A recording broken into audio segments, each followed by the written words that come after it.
the name of the values that keep you alive. Do not let your vision of man be distorted by the ugly, the cowardly, the mindless, and those who have never achieved his title. Do not lose your knowledge that man's proper estate is an upright posture, an intransigent mind, and a step that travels on limited roads. Do not let your fire go out. Spark might replace the spark, and the hopeless swamps of the approximate, the not quite, the not yet, the not at all. The world you desired can be won. It exists. It is real. It is possible. It's yours.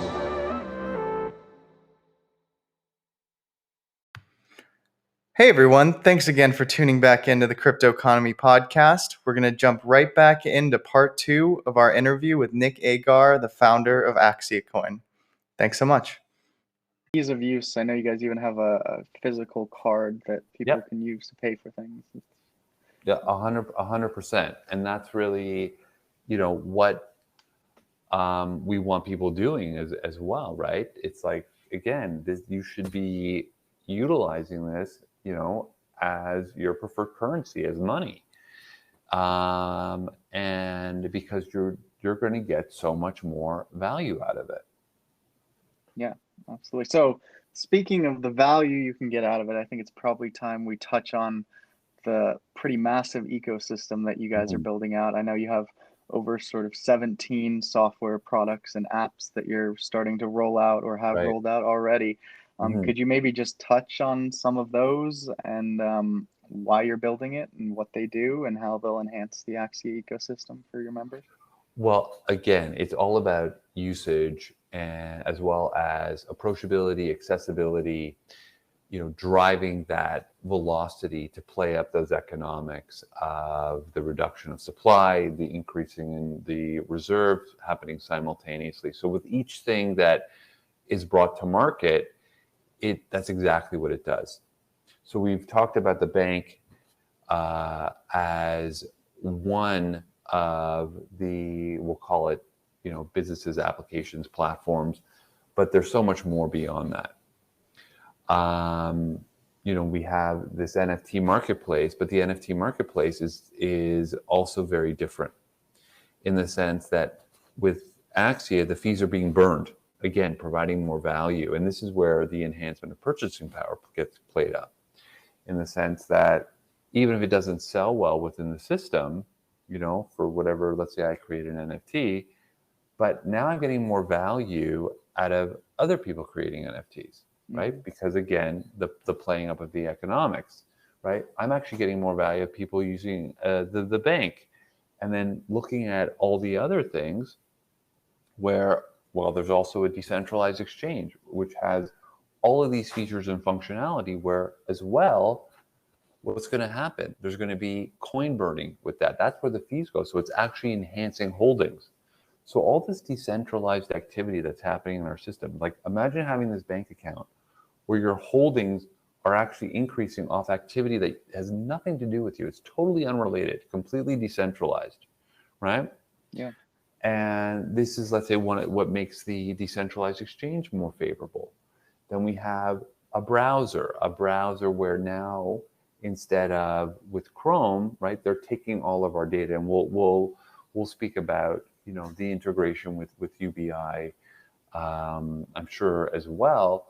But you're getting more value out of it, right? I'm now surfing the web again, doing the same thing I would normally do. But I'm getting all these rewards and benefits. And the difference with AXIA, remember, is that it's not closed loop. Take it into the real world, right? Transferred across this vast ecosystem, right? With chat capability, conferencing capability, with file storage, file transfer, and file sharing, right? It's with video streaming, audio streaming, all of these different things that are there, encrypted email, knowing that security is so important for us as well. And it goes even beyond that with our telecommunications. We have our own encrypted phone. And this gives people a greater level of privacy and security than they would be receiving now, because with this phone, everything is encrypted. And the benefit as well is, right, you're going to be getting all of those rewards and benefits from all these different applications, plus the network with the mining. That's super Right? exciting. Yeah. So again, AXIA is all about not changing behavior, but providing more value. So we're still using a phone, but now my phone is maybe paying for itself through the system, right? Because I'm getting all these vast rewards from using all these apps, you having the mining going on in the background, and so on. So it's really, with everything we're bringing to market, it's never really about changing behavior, ever, right? We're knowing that would create its own difficult barrier for AXIA. It's actually making it as approachable and accessible as possible by offering all of these services and different applications for things they're already doing. That makes perfect sense. So, a little bit of, I mean, you've talked a lot about the token already, but I was just wondering how you sort of thought through the tokenomics of the whole ecosystem, how you decided on, interest rates, what mining rewards might look like, how do you kind of think through how all of these pieces fit together, and how do you decide on what ultimately becomes sort of the law of the land? Well, it's really just based on mathematics, right? And then playing up that economic design. So knowing that there was going to be a limited supply from the start, right? Because we also want to stand in contrast to the other projects that are really playing off unlimited supply. Yeah. And this is the value of those mining rewards, because and also why there's so much more potential value today, in the sense that because of the reduction of supply and the scarcity of the coin itself, right, which that could change value, the actual rewards, simple, let's say with mining and halving that takes place, right? It's the same thing with Bitcoin, in a similar way, where they go through a halving event, right? With this, so it's almost working in a form of a regression model on the mining side, and it's the same thing with the interest rate, because as we know, with currencies, it's all about the relative value. So if there is, let's say, a potential for change in relative value of AXIA compared to, let's say, USD, which is still to this day how pretty much everything is measured, then that would actually change the figures as well. So although the actual percentages never change, right? There's still always that value, the higher interest that people will be getting, whether it's through the staking or farming and so on within the DEX or at the bank.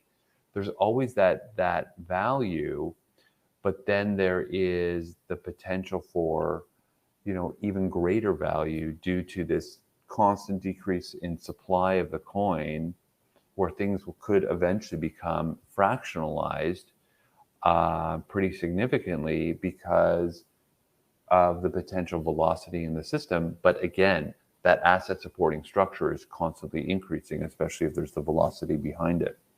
So it's exciting to think about, as all of these different platforms and applications and businesses and all the partners that we're working with come, to the forefront and all, let's say, now fully functioning within this system, how much faster it's going to go. And it really is,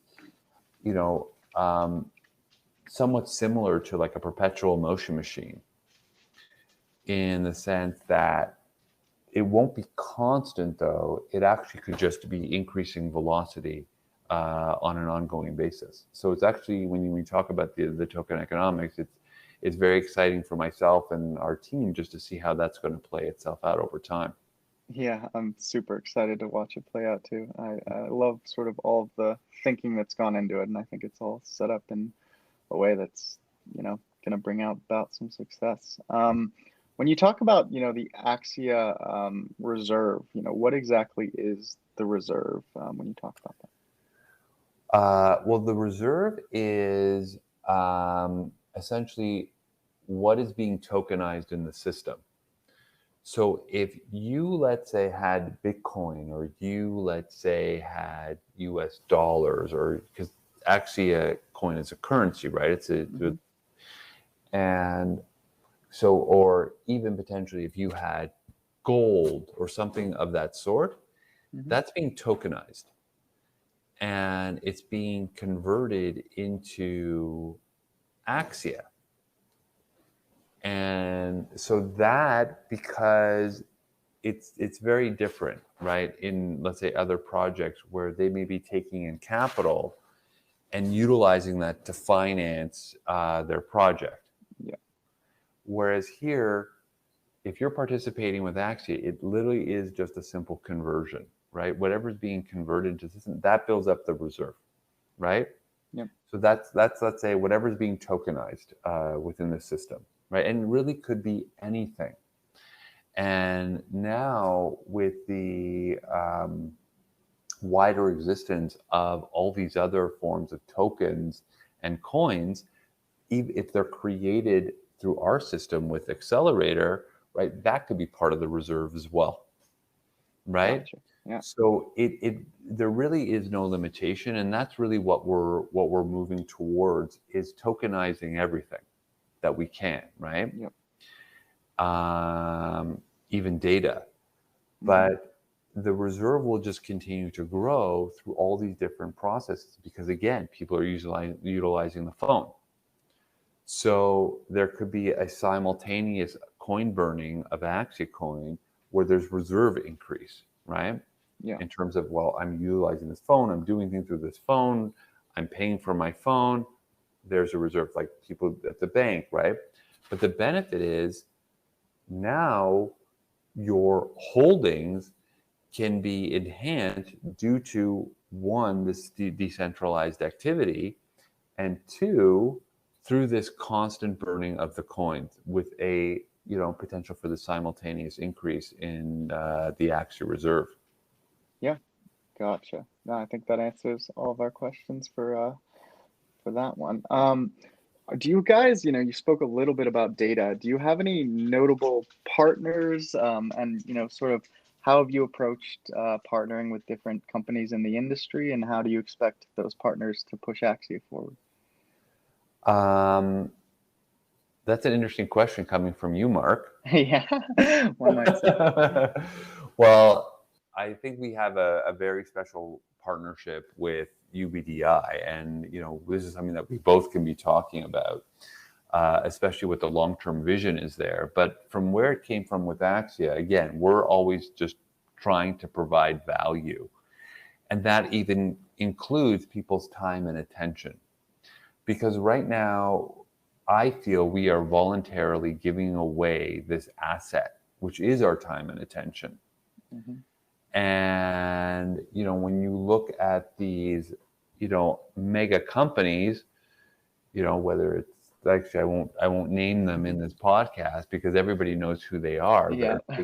that are taking our data and utilizing it for their profit and not shared at all. But remember, AXIA is about creating prosperity, right, for people who are participating with us.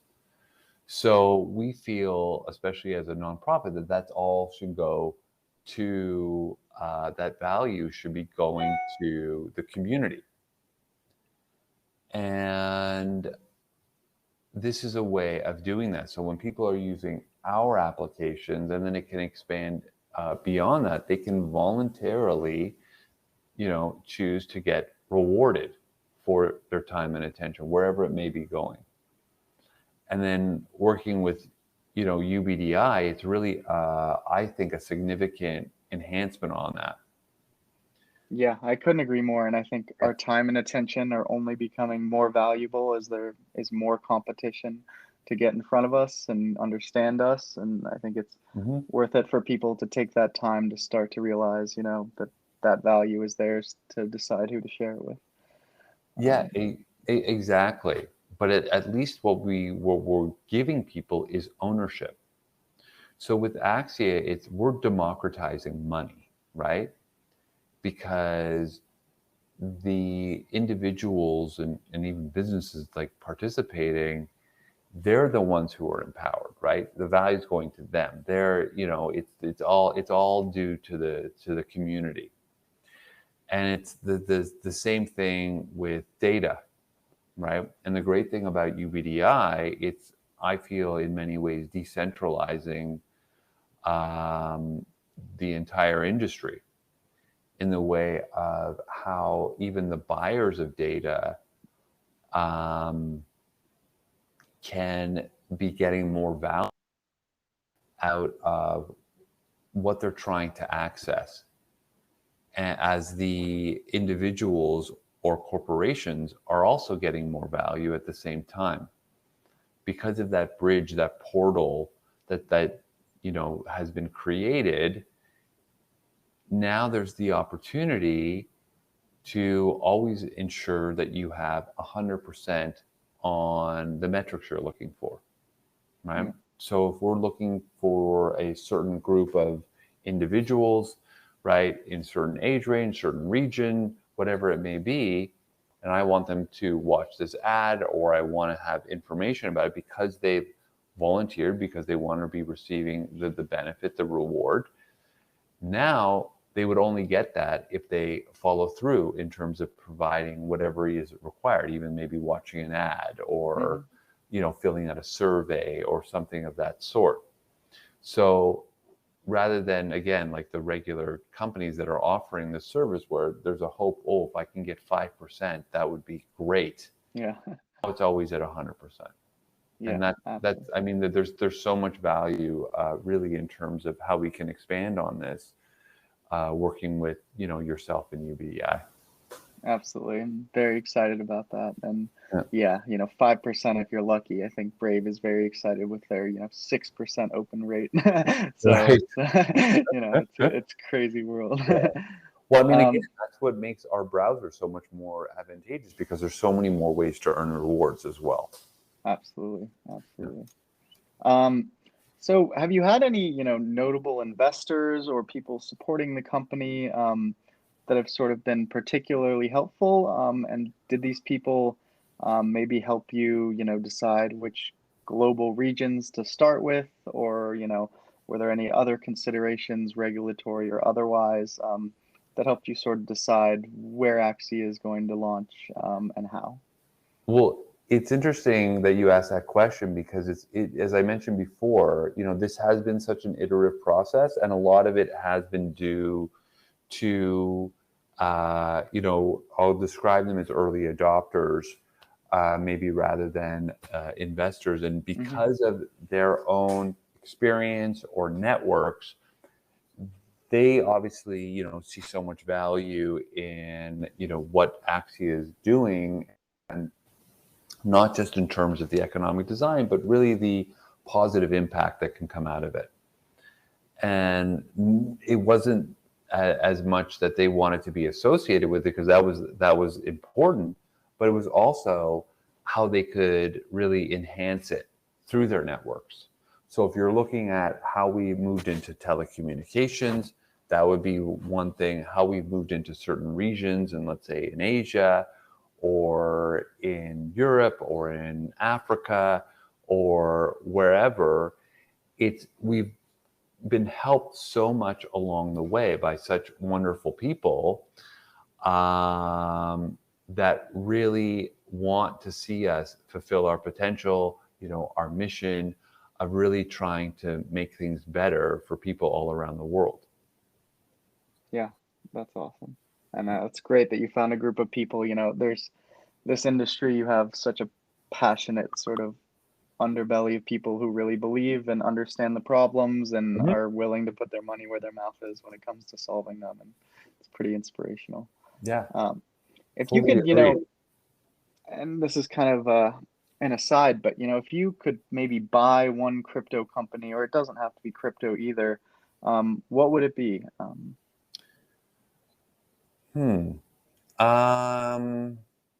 That's a good question. I don't know if it would necessarily be one company we would be looking to buy, or really have involved with AXIA. I mean, there's so many, again, because this is Yeah. so universal, right? Yeah. In terms of the different offerings. But it would be something where if there are, let's say, communities already in place, the way we look at any partnership is this. Before we would get involved in something, it's like, okay, this is what they're providing as a service or product, again, because we could essentially work with any company. How does AXIA bring value to that? And that's always our starting point. So we're looking at what we can do to improve on what's there. How combining these forces together is only going to make the offering that much better. So it becomes superior to whatever that target audience may be for that product or service. And that's how we approach everything.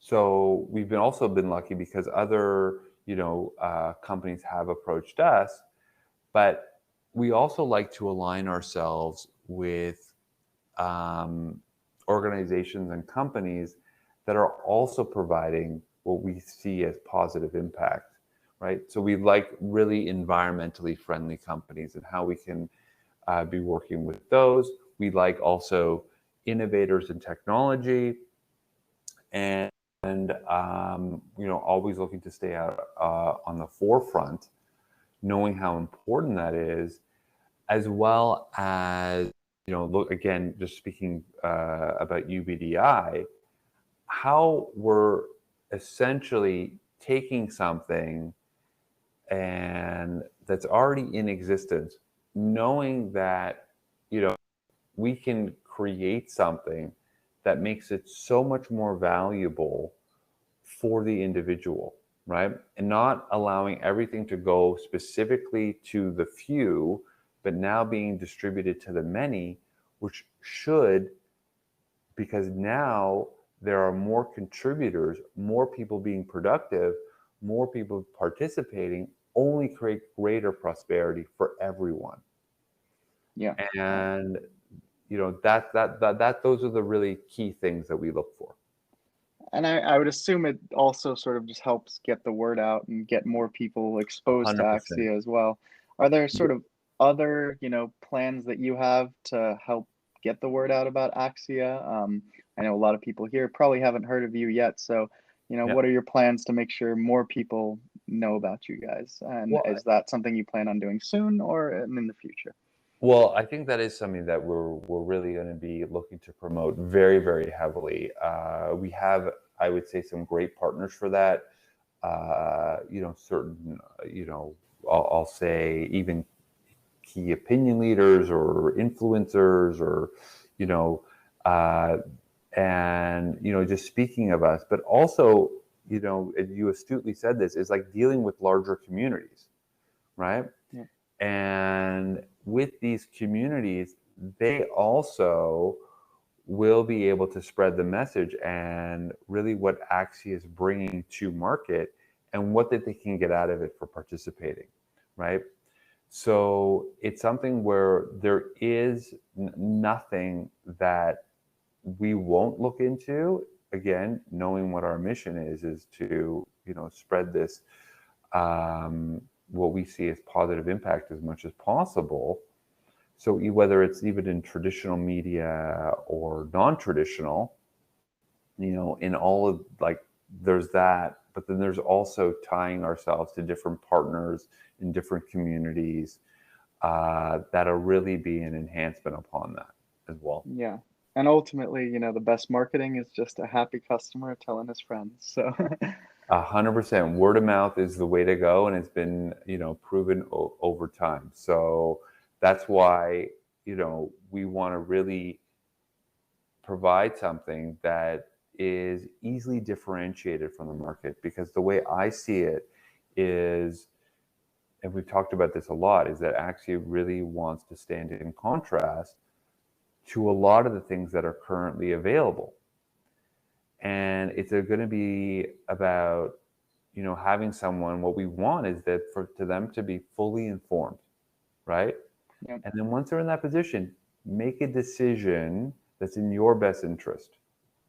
Absolutely. And that we feel so strong and confident in terms of what we're proposing and, what we really have in market, that the answer, should be pretty obvious for most. Yeah. So what does success look like for AXIA, and what are some of the things coming down the pipeline that you think will get you there? Well, we have so much. I mean, I spoke a little bit about, the evolvement of the ecosystem and things that are going to be happening, over the next even, 4 to 8 weeks. So there's so much in terms of the availability of the network, the phone, all of these applications. I mean, it really is never ending and expanding, and especially also with the creation of other tokens that can be involved within the ecosystem. It is something that is just going to continue to grow and build over time, and really take on a life of its own. So part of the success is through the idea of a completely decentralized economy, that it's just really expanding and continues to grow, just from people all around the world. And the ultimate success to me, and the most rewarding thing to me as the founder, is seeing a growing impact that we're having, creating that positive impact on more and more people. And if that continues to grow around the world, which is really what our aim is, to create that benefit, empower people, change things for the better. And that is the greatest reward for me. That is actually what this is all about for myself. And that, I think, is what is going to be most meaningful to me by far. Yeah. Awesome. Well, all that being and also said, so many people on the team. And sorry, Mark, but No, it's go like ahead. also so many people on the team as well. Yeah, I've met many of them, and they're all, mission driven, which I love. You can tell they're passionate Yeah. about it. Yeah, exactly. I mean, we're all working towards the same mission of really just trying to change things for the better. So that all being said, how can people get involved today if they're interested in learning more about AXIA or signing up even? Well, I mean, because of all the different entry points, there's so many different ways. But I think that the first would just be to, go to the website, axiacoin.org, and then, learn a little bit more about it. From there, learn about the economics, the ecosystem, and so on and so forth. So it's made very easy, just through simple downloads of applications and things like that, and you're pretty much in. Awesome. And then just one last bonus question. Are there any other tokens that you hold personally as an investor or that you like? Well, considering what I just said in terms of educating, individuals, or really, I guess, the public at large, and then making a determination in terms of what is in their best interest, the answer would be no.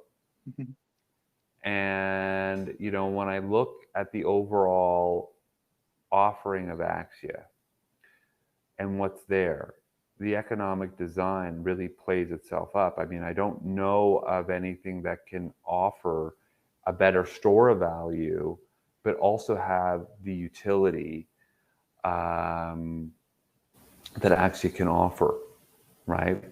So because of this unique economic design, this is really something that's never before seen. And I think it's really understanding where, value is most generated. It's not off our incomes, right? It's what we have, it's what we own. And because, of all of these things within the system, because of the constant reduction of supply and the increase in reserve, you have everything. Like the coin is essentially the fulcrum, right? But you have all of those apps are yours. All of the phone company is yours. The bank is yours. Everything is yours.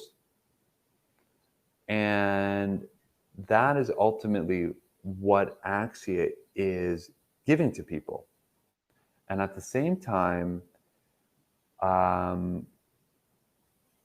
they're also creating additional value for it through just doing the things they do every day, just using these things like the bank or the phone or the applications, and really just doing their daily transactions as they normally would anyway, right? It just continues to expand and grow.